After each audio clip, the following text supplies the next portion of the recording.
Agotar las indagatorias y comenzar nuevas diligencias son parte de las razones dadas por la Fiscalía de Rancagua para explicar la declaración en calidad de testigo de la presidenta Michelle Bachelet por el caso Cabal. Vamos a conversar sobre este tema, tomamos contacto con Eduardo Riquelme, abogado querellante en esta causa. Abogado, gracias por esta comunicación. Y quisiéramos comenzar por preguntarle su opinión, por cierto, respecto de esta diligencia en la cual la Presidenta de la República entrega su declaración en este tema como testigo. Bueno, Viviana, un gusto saludarla y a todas las personas que nos escuchan. En primer lugar, decir que esto es algo, del punto de vista del proceso, bastante importante, pero también del punto de vista simbólico es una cuestión inédita. Es malo para Chile que en el exterior aparezcamos como igualados con las situaciones raras que ocurren con las presidencias de Brasil y Argentina en temas de probidad. Entonces, que la presidenta declare en una causa vinculada a unos ilícitos de los que habrían participado parte de su familia es una cuestión en general que se ve mal.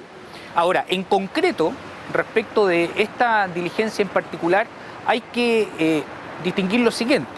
Juan Díaz prestó declaración hace 3 semanas atrás en el proceso, declaración que se decretó secreta y que por lo tanto no conocemos, y que la Fiscalía entendió que era una declaración útil, una declaración que se encaminaba hacia esclarecer los hechos en que habían ocurrido estas maquinaciones y defraudaciones a propósito de la venta de los terrenos en Machalí. Tan positiva fue la evaluación del Ministerio Público respecto de la declaración de Juan Díaz, que el propio Ministerio Público se allanó, o sea, permitió rebajar la medida cautelar que Juan Díaz estaba sufriendo de arresto domiciliario total a arresto domiciliario nocturna. Y la declaración que prestó la Presidenta de la República fue una derivación, en concreto, del estado actual de la investigación en la cual la declaración de Juan Díaz es determinante. En consecuencia, Juan Díaz declaró, no sabemos qué, pero su declaración fue calificada de útil por la Fiscalía y como una consecuencia de esa declaración es la declaración que prestó la Presidenta de la República, que tampoco sabemos qué fue lo que declaró porque también se decretó secreta su declaración. Abogado, cuando usted hace referencia a las declaraciones de Juan Díaz que habrían sido consideradas útiles por la Fiscalía, ¿no tiene relación con la publicación de estos audios interceptados? Porque entiendo que esto fue tiempo anterior y que de hecho ya estaba en la carpeta considerada esa información, porque se puede prestar ahí para algún tipo de confusión. ¿Es así? Es totalmente cierto lo que usted dice, Viviana. Las declaraciones que se conocieron el fin de semana o los últimos días que salieron publicadas en la revista ¿Qué pasa? Corresponden a una interceptación telefónica, o sea, a grabaciones de conversaciones telefónicas de Juan Díaz con una persona desconocida, en las que él hace ese tipo de afirmaciones. Por lo tanto, la credibilidad es bastante cuestionable. Primero, porque a veces uno cuando habla por teléfono con otras personas simplemente miente. No tiene ninguna obligación de decir verdad cuando uno conversa privadamente por teléfono. Pero lo que es peor, el fiscal señaló que ellos tenían indicios.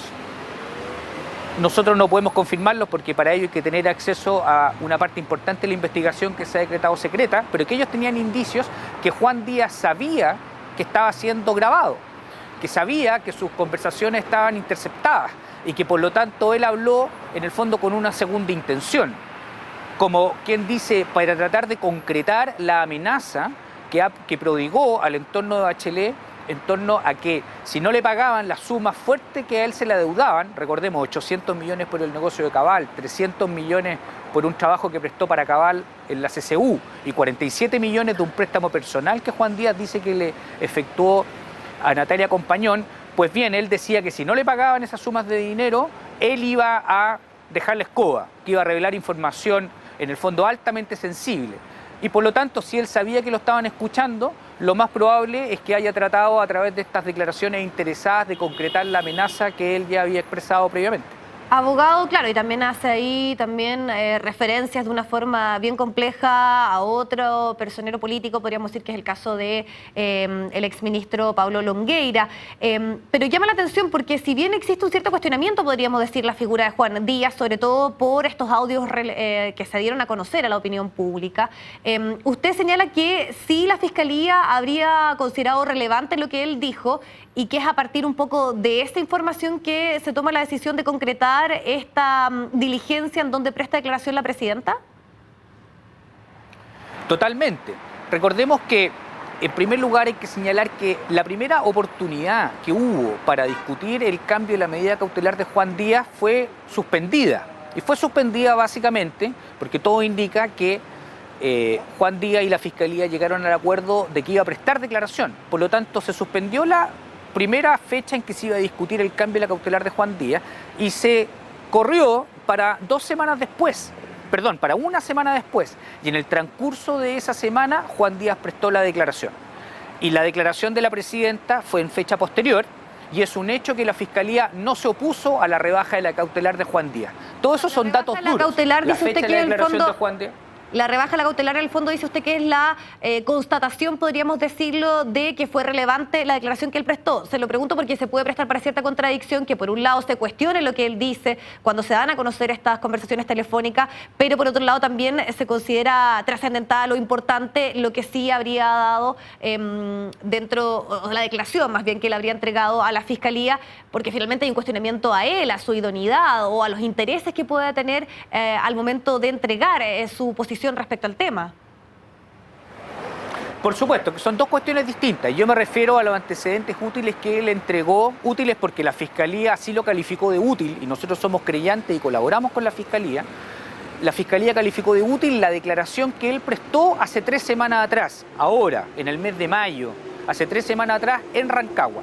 Lo que apareció publicado en el Que Pasa son conversaciones telefónicas que él efectuó hace 8 meses atrás. No sabemos con quién estaba hablando y no sabemos cuán verdad o no puede ser lo que él señaló. Yo, en lo personal, creo que la credibilidad de esas declaraciones formuladas por teléfono, o sea, estas conversaciones telefónicas privadas que fueron interceptadas, es más bien baja. Abogado, ¿y qué le parece que el gobierno haya sido el que dio a conocer esta diligencia en la cual participó la presidenta de la República? Bueno, me parece algo entendible porque insisto que esto es algo bastante inédito. Yo por lo menos no tenía conocimiento en la historia reciente de un presidente que declare como testigo en una causa donde están investigando delitos de su propia familia. Es una cuestión bastante fuerte naturalmente y que abona un poco la falta de credibilidad que el gobierno va teniendo frente a la ciudadanía. Pero lo más preocupante de todo es que hoy y ayer han aparecido algunas declaraciones de importantes dirigentes políticos de la Concertación, donde dicen de que todo esto, el caso Cabal, es un montaje. Se atreven a decir que es un montaje de la UDI para perjudicar al gobierno. Y frente a eso quiero decir 2 cuestiones. En primer lugar, hay que recordar de que esta investigación se originó con una denuncia y posteriormente con una querella presentada por Renovación Nacional, no por la Unión Demócrata Independiente, y que fue una acción legal presentada sobre la base de información pública de prensa que dio origen a esta investigación. Eso es lo primero. Y lo segundo, decirle francamente que la opinión pública se encuentra bastante cansada, que cuando alguien aparece sorprendido en alguna cuestión de dudosa honorabilidad, donde hay olor, digamos, de algo turbio, los políticos levantan las manos y lo primero que dicen es que esto es un montaje. Esto no tan solo lo dice el gobierno respecto del caso Cabal, esto también lo han dicho otros partidos políticos respecto a investigación en el caso Soquimich que los involucran o a otros dirigentes. Pareciera que el mundo político recurre inmediatamente al recurso fácil del montaje, pero de verdad que la opinión pública no es tonta, los fiscales tienen imparcialidad y han mostrado objetividad para investigar, en algunos casos favoreciendo a un sector político, en otros casos perjudicando a ese mismo sector político. Y por lo tanto, simplemente lo que queda es que la investigación continúe. El caso Cabal se ha transformado en una verdadera caja de sorpresa, donde la verdad se va conociendo por entregas semanales, digamos, como esas novelas que antes se leían, digamos, por capítulo. Y lo que la opinión pública quiere es simplemente despejar las cosas, los dime y diretes y entrar a los hechos duros para saber verdaderamente dónde está la verdad. Perfecto. Eduardo Riquelme, abogado entonces querellante, además en el caso Cabal, le queremos agradecer su tiempo para conversar respecto al tema cáncer en Chile. Que esté muy bien. Encantado, muchas gracias.